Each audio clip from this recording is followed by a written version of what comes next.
Presiding Officer, it's just been announced that interest rates will go up again, meaning higher mortgages, all because of Tory economic chaos. This in the same week that the SNP launched their campaign for another Tory government.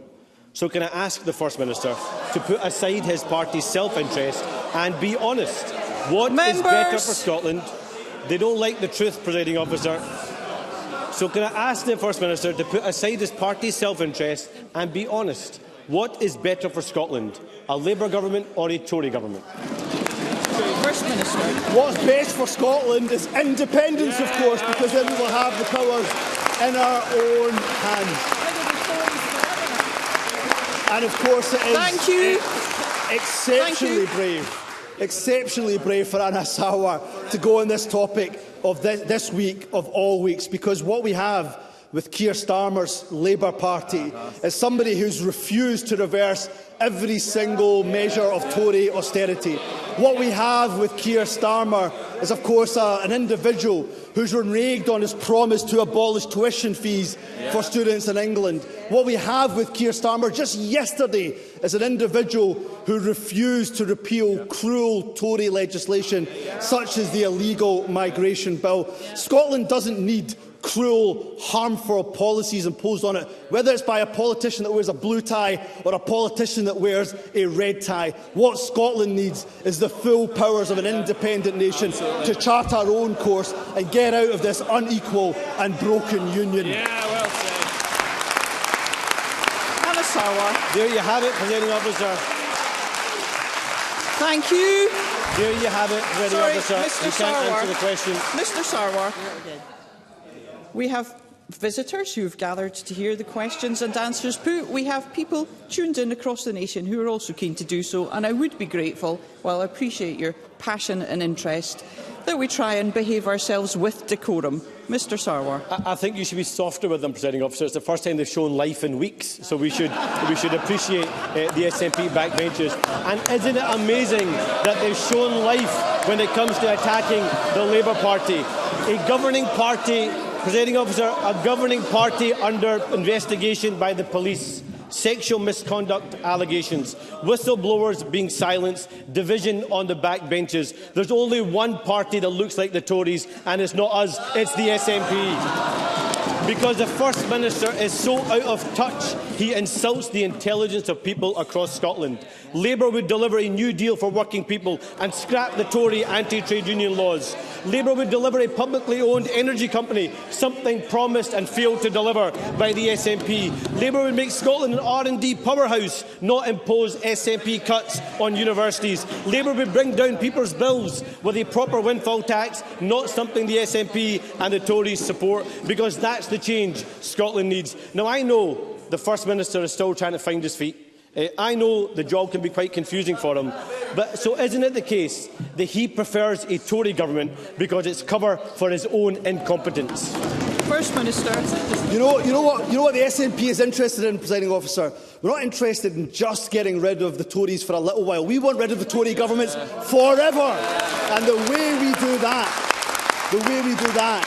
is, of course, for voting for independence. We don't want to replace Tory with Tory light, or Tory with a pale imitation of Tories. And we know that Keir Starmer is lurching to the right. They're little more than a Conservative tribute act. Just, of course, last week, Labour are committed to keeping Tories' anti-protest legislation in place.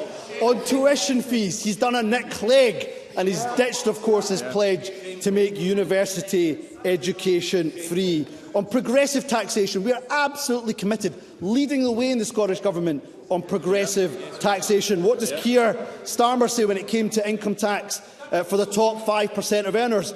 He said, we're in a different situation now. I think we've got the highest tax burden since World War II. What about railways? Starmer, of course, was previously committed to nationalising railways. Now he says that on water, rail and other services, and I quote, I take a pragmatic approach rather than an ideological approach. So what I say to Anas Sarwar is, we are prepared to work with any political party in order to keep the Tories out of number 10. Why is Keir Starmer refusing to work with the Scottish National Party in order to keep the Tories out of number 10? So we are the most progressive party on these islands, but I say to Anas Sarwar, I don't want rid of Tory governments just for 1 year, just for 5 years, for one election cycle. We want rid of Tory governments in Scotland for good. Anas Sarwar. Yet again, Presiding Officer, more interested in attacking Labour than getting rid of a Tory government. And again, it's interesting, Presiding Officer. It's really interesting. He didn't want to talk about poll ratings. He didn't want to talk about poll ratings with me. Why? Approval rating -12. Competent 22%, incompetent 40%, trustworthy 18%, untrustworthy 42%. Strong 19%, weak 39%, doing well 19%, doing badly 44%, and the best of all, better than his predecessor 9%, worse than his predecessor 41%. A pale imitation of Nicola Sturgeon. I'm not sure if that's a compliment anymore. But the SNP and the Tories, two sides of the same coin, both wanting division, both wanting chaos, both wanting to damage Labour, both wanting a Tory government, all about saving their jobs, not acting in the interests of the people of Scotland, because Scotland is desperate for change and desperate to get rid of two failing governments, an economically illiterate and morally bankrupt Tory party, a dysfunctional and incompetent SNP government. So if you want change, to lower your bills, to put more money into people's pockets, to earn fire and rehire, to transform workers' rights, to create thousands of jobs, then surely... Mr Sarwar, I'm sorry to disrupt this session further, but members are doing a very, very good job on that account, and I would be grateful if you could remember the basic rules of the Code of Conduct, which require that we conduct ourselves with courtesy and respect. I am seeing little of that, and this is not continuing. Mr Sarwar, if you could please put your question to the First Minister. Officer, they don't like it, the change is coming. They don't like it that they've been found out. They don't like it that they're plummeting. They don't like putting more money into people's pockets with a proper windfall tax. They don't like ending fire and rehire and scrapping the anti-trade union laws. They don't like creating tens of thousands of new jobs. So surely even the First Minister can see that this is the change that Scotland needs, and it can only be delivered by a Labour government. First Minister. Oh, Presiding Officer, I'm grateful even you had to step in to save the branch manager, of the Scottish Labour Party. And of course, the reason why Scotland won't trust Keir Starmer is because he is a born-again Brexiteer. Remember, of course, Brexit, that has caused economic devastation to this country.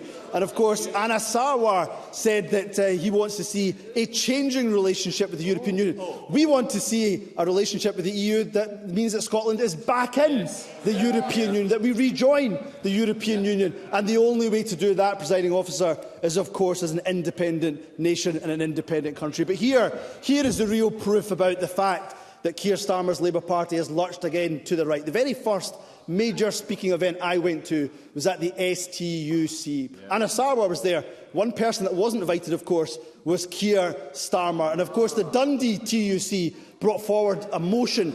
The Dundee TUC brought forward a motion condemning Keir Starmer's actions and behaviours. So they may well be led by a party that is named after the founder of the Labour Party. But if Keir Hardie could see the state the Labour Party is in, he would be burling in his grave, Presiding Officer.